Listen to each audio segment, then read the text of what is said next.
ಈಗ ಕನ್ನಡದಲ್ಲಿ 100ಕ್ಕೆ 100 ಅಂದರೆ ಅಷ್ಟೇ ಮಾರ್ಕ್ಸ್ ಕೂಡ ತೆಗೆದುಕೊಂಡಿದ್ದೀರಿ. ಒಬ್ಬ ಮುಸ್ಲಿಂ ವಿದ್ಯಾರ್ಥಿನಿಯಾಗಿ ಏನು ಹೇಳಕ್ಕೆ ಇಷ್ಟಪಡ್ತೀವಿ? ಅದೇ ನನಗೇನು ಕಷ್ಟ ಅಂತ ಅನಿಸ್ಲಿಲ್ಲ. ಕನ್ನಡ ನಾರ್ಮಲ್ ಎಲ್ಲರ ಜೊತೆನೂ ಮಾತಾಡ್ತೀವಲ್ಲ, ಹಂಗೇನೆ ಪಾಠ ಅರ್ಥ ಮಾಡಿಕೊಂಡು ಬರೋದು ಅಷ್ಟೇ.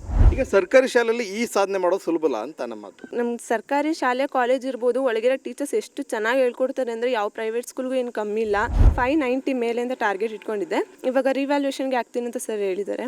ನಮ್ಮಮ್ಮ ಅಂತೂ ಬಿಡು ಸಾಕು, ಇಷ್ಟೊಂದು ತೆಗ್ದಿದೆಯಲ್ಲ, ನಮಗೆ ಖುಷಿ ಆಯ್ತೈತೆ ಅಂತ ಹೇಳೋ. ನಮ್ಮ ಅಪ್ಪನೂ ಅಷ್ಟೇ, ಇಷ್ಟೊಂದು ಮಾರ್ಕ್ಸ್ ತೆಗ್ದಿದ್ದಲ್ಲ, ಅವ್ರಿಗೆ ಅದೇ ಖುಷಿ. ಮುಂದೆ ಏನು ಮಾಡ್ಬೇಕು ಅಂದ್ಕೊಂಡಿದ್ದೀರಿ? IPS ಆಫೀಸರ್ ಆಗಬೇಕಂತ. ನಮ್ಮ ಅಪ್ಪಂಗೂ ಅದೇ ಇಷ್ಟ. ಛಲ ಹೊಂದಿದ್ದರೆ ಎಂತಹ ಕಷ್ಟದ ಪರಿಸ್ಥಿತಿಯಲ್ಲೂ ಗುರಿ ಮುಟ್ಟಬಹುದು ಅನ್ನೋದಕ್ಕೆ ಸಾಕ್ಷಿಯಾಗಿ ಗ್ಲೂಸ್ಮ್ ಅವರು ವಾಣಿಜ್ಯ ವಿಭಾಗದಲ್ಲಿ 600ಕ್ಕೆ 586 ಅಂಕಗಳನ್ನ ಪಡೆಯುವ ಮೂಲಕ ತನ್ನ ಗುರಿಯನ್ನು ಮುಟ್ಟಿದ್ದಾರೆ. ಈ ಬಗ್ಗೆ ಮಾತಾಡಲಿಕ್ಕೆ ನನ್ನ ಜೊತೆ ಸ್ವತಃ ವಿದ್ಯಾರ್ಥಿನಿ ಇದ್ದಾರೆ, ಅವ್ರನ್ನ ಮಾತಾಡಿಸ್ತೀನಿ. ದ್ವಿತೀಯ PUCಯಲ್ಲಿ ತಾವು 97.68ನ ಸ್ಕೋರ್ ಮಾಡುವಂಥದ್ದು ಸುಲಭದ ಮಾತಲ್ಲ. ಎಷ್ಟು ನಿಮಗೆ ಅದು ಕಷ್ಟಕರವಾಗಿತ್ತು ಅಂತ? ಕಷ್ಟ ಅಂತ ಏನೂ ಅನಿಸ್ಲಿಲ್ಲ. ನಮ್ಮ ಕಾಲೇಜಲ್ಲಿ ತುಂಬ ಸಪೋರ್ಟ್ ಮಾಡಿದ್ರು. ಕ್ಲಾಸ್ ಟೀಚರ್ಸು, ಪ್ರಿನ್ಸಿಪಲ್ಲು, ಕಾಲೇಜ್ ಎಲ್ಲ ಸಪೋರ್ಟ್ ಮಾಡಿದ್ರು. ಯಾವಾಗ ಡೌಟ್ ಕೇಳಿದ್ವಿ ಹೇಳ್ಕೊಡ್ತಾಯಿದ್ರು, ಇಲ್ಲ ಅಂತ ಹೇಳ್ತಿರ್ಲಿಲ್ಲ. ಮತ್ತು ಪೇರೆಂಟ್ಸು ತುಂಬ ಸಪೋರ್ಟ್ ಮಾಡಿದ್ರು. ಯಾವಾಗಲೂ ನಾನು ಏನು ಓದ್ತೀನಿ, ಏನು ಮಾಡ್ತೀನಿ, ಯಾವಾಗ ಓದ್ತೀನಿ ಪ್ರೆಷರ್ ಹಾಕಲಿಲ್ಲ. ಓದೋಕೆ ಬಿಟ್ಟರು ಓದಿದ್ದು. ಕಾಲೇಜವರು ಅಷ್ಟೇ ತುಂಬ ಸಪೋರ್ಟ್ ಮಾಡೋರು. ಟೀಚರ್ಸು, ಎಸ್ಪೆಷಲಿ ನಮ್ಮ ಕ್ಲಾಸ್ ಟೀಚರು ಮೂರ್ತಿ ಸರ್ ಅಂತ, ಅವರು ಅಷ್ಟೇ ತುಂಬ ಸಪೋರ್ಟ್ ಮಾಡಿದ್ದಾರೆ. ಎಲ್ಲರೂ, ಮೂರ್ತಿ ಸರು, ಸವಿತಾ ಮ್ಯಾಮ್ ಅಂತ Kannada ma'am, Bindiya ma'am English ma'am, Lalitha ma'am economics, Srinivas sir, principal, ಎಲ್ಲರೂ ತುಂಬ ಸಪೋರ್ಟ್ ಮಾಡಿದ್ರು. ಅದಕ್ಕೆ ಇವತ್ತು ನಾನು ತೆಗಿಯೋಕ್ಕಾಯ್ತು. ನಾವು ಎಷ್ಟು ಟಾರ್ಗೆಟ್ ಇಟ್ಕೊಂಡಿದ್ರಿ, ಎಷ್ಟು ಮಾಡಬೇಕು ಅಂತ? 590 ಮೇಲೆ ಅಂತ ಟಾರ್ಗೆಟ್ ಇಟ್ಕೊಂಡಿದ್ದೆ. ಇವಾಗ ರಿವ್ಯಾಲ್ಯೂಷನ್ಗೆ ಆಗ್ತೀನಿ ಅಂತ ಸರ್ ಹೇಳಿದ್ದಾರೆ. ನಮ್ಮದು ಪೇಪರ್ ಬಿಸ್ನೆಸ್ ಸ್ಟಡೀಸ್ನ, ಅದನ್ನು ನೋಡಿ ಅದ್ರಲ್ಲಿ 93 ಇದೆ. ಸರ್ ಪೇಪರ್ ತರಿಸಿ ಆನ್ಲೈನಲ್ಲಿ ಮೊದಲು ನೋಡ್ಬಿಟ್ಟು ಆಮೇಲೆ ರಿವ್ಯಾಲ್ಯೂಷನ್ಗೆ ಆಗ್ತೀನಿ ಅಂತ ಹೇಳಿದ್ರು. 590 ಬರಲೇಬೇಕು ಅಂತ. ಈಗ ತಮ್ಮ ಫ್ಯಾಮಿಲಿ ಬ್ಯಾಕ್ಗ್ರೌಂಡ್ ಹೇಗಿದೆ ಅಂತ? ನಾವೇನು ಕೇಳಿದ್ರು ನಮ್ಮ ಅಪ್ಪ ಅಮ್ಮ ಎಲ್ಲ ತುಂಬ ಸಪೋರ್ಟ್ ಮಾಡ್ತಾರೆ. ನಮಗೇನು ಆ ಥರ ಏನೂ ಇಲ್ಲ ಅಂತ ಕೊರತೆ ಮಾಡಲ್ಲ. ನಮ್ಮ ಅಪ್ಪ ಅಂತೂ ತುಂಬ ಸಪೋರ್ಟ್ ಮಾಡ್ತಾರೆ. ಓದಿದ್ರೆ ಏನು ಫ್ಯೂಚರ್, ನಾವಂತೂ ಓದಿಲ್ಲ, ನೀನಂತೂ ಓದು ಎಲ್ಲ ಹೇಳ್ತಾರೆ. ಏನೇನು ಓದಿದ್ರೆ ಏನಾಗ್ಬೋದು ನೀನು, ನಾವು ಓದಿಲ್ಲ, ನೀನಾದರೂ ಓದು ಅಂತ ತುಂಬ ಹೇಳಿ ನನಗೆ ಎನ್ಕರೇಜ್ ಮಾಡ್ತಾರೆ. ಈಗ ಎಕ್ಸಾಮ್ ಪ್ರಿಪ್ರೇಷನ್ ಹೇಗಿತ್ತು? ಎಷ್ಟು ಅವ್ರು ಓದ್ತಿದ್ರಿ ಪ್ರತಿನಿತ್ಯ ಅಂತ? ಎಷ್ಟು ಅವರ್ ಅಂತಲ್ಲ, ಎಷ್ಟೊತ್ತಿಗೆ ಕಂಪ್ಲೀಟ್ ಆಗುತ್ತೆ ಟಾಪಿಕ್ಕು, ಅದ್ರ ಬೇಸಿಸ್ ಮೇಲೆ ಓದ್ತಿದ್ದೆ.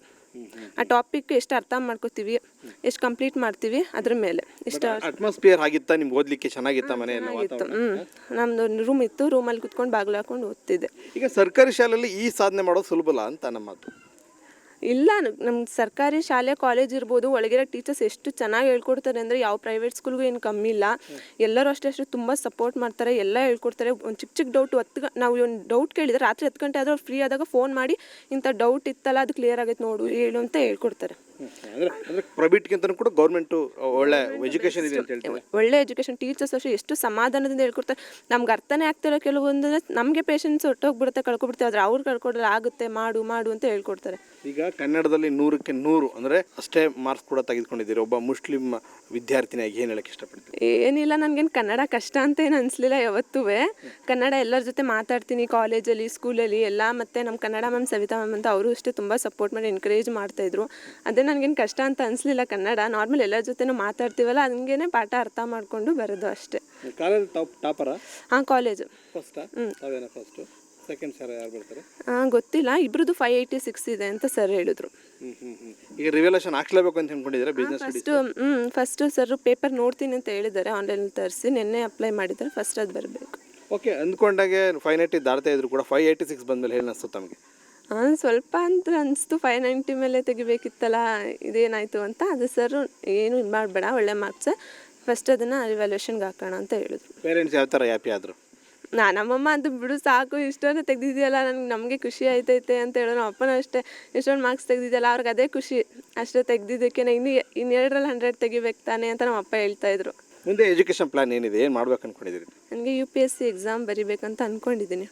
ಫ್ಯಾಮಿಲಿ ಬ್ಯಾಕ್ಗ್ರೌಂಡಲ್ಲಿ ಎಜುಕೇಟೆಡ್ ಹೇಗೆ? ಇಲ್ಲ, ನಾನೇ ಫಸ್ಟ್. ಹೌದಾ? SSLC ಏನು ಟಾಪರ ಹೇಗೆ? 557 ಕ್ಲಾಸಿಗೆ ಫಸ್ಟ್. 557. ಓಕೆ, ಈಗ ನಿಮ್ಮ ಸಾಧನೆ ಕಂಡು ಭಾಳಷ್ಟು ಜನರು ಕೂಡ ಬಂದು ನಿಮಗೆ ವಿಶ್ ಮಾಡ್ತಾ ಇದ್ದಾರೆ. ಈ ರೀತಿಯ ಅಟ್ಮಾಸ್ಫಿಯರ್ ಕೊಟ್ಟಾಗ ಏನು ಅನ್ಸುತ್ತೆ ತಮಗೆ? ಸ್ವಲ್ಪ ನರ್ವಸ್ ಆಯಿತು ಎಲ್ಲರೂ ಬಂದ ತಕ್ಷಣ ಫಸ್ಟು. ಆಮೇಲೆ ಖುಷಿ ಆಯಿತು. ರಮೇಶ್ ಅಂಕಲ್ ಅಂತ ನಂಗೆ ಚಿಕ್ಕ ವಯಸ್ಸಿಂದನೂ ಗೊತ್ತು. ಅವ್ರು ನಾವು ಇಲ್ಲೇ ಗೌರ್ಮೆಂಟ್ ಸ್ಕೂಲಲ್ಲಿ, ಶ್ರೀರಾಮ್ಪುರ ಸ್ಕೂಲಲ್ಲಿ ಓದುವಾಗ ಏನಾದರೂ ಇನಾಗ್ರೇಟ್ ಮಾಡೋಕ್ಕೆ ಎಲ್ಲದಕ್ಕೂ ಬಂದು ಸಪೋರ್ಟ್ ಮಾಡ್ತಾರೆ. ಆವಾಗಲಿಂದನೂ ಅಷ್ಟೇ ಎನ್ಕರೇಜ್ ಮಾಡ್ತಾರೆ. ಎಲ್ಲಿ ಸಿಕ್ಕಿದ್ರು ಅಷ್ಟೇ, ನೀನು ಹಿಂಗೆ ತೆಗಿತೀಯ ಗೌರ್ಮೆಂಟ್ ಸ್ಕೂಲಲ್ಲಿ ಓದಿನು ಅಂತ ತುಂಬ ಸಪೋರ್ಟ್ ಮಾಡ್ತಾರೆ. ಅಂಕಲ್ ಅಂತ ನಂಗೆ ಚಿಕ್ಕ ವಯಸ್ಸಿಂದನೂ ಗೊತ್ತು. ಅವ್ರು ತುಂಬ ಎನ್ಕರೇಜ್ ಮಾಡ್ತಾಯಿದ್ರು ನನಗೆ. ನಿನಗಿಂತ ನಿಮ್ಮ ಫ್ಯಾಮಿಲಿಗಿಂತ ಹೊರಗಡೆ ಅವರೇ ಸೆಲೆಬ್ರೇಷನ್ ಮಾಡ್ತಾವ್ರೆ? ಹೌದು, ನನಗೆ ಇವಾಗಲೇ ಗೊತ್ತಾಗಿದ್ದು. ನನಗೆ ನರ್ವಸ್ ಆಗ್ತಿತ್ತು, ಫಸ್ಟ್ ಕೈಯೆಲ್ಲ ನಡಕ್ತಿತ್ತು ಒಳಗೆ ಬಂದಾಗೇ.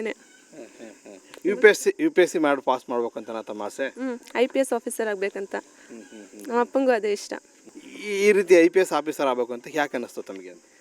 ನನಗೆ ಅದೇನೋ ಚಿಕ್ಕ ವಯಸ್ಸಿಂದ IPS ಆಗಬೇಕು ಅಂದರೆ ನಮ್ಮ ಅಪ್ಪನೇ ನನಗೆಲ್ಲ ಅದ್ರ ಬಗ್ಗೆ ಹೇಳಿ ನನಗೆ ಅವಾಗಿಂದನೂ ಅದನ್ನೇ ಮಾಡಬೇಕಂತ ಆಸೆ.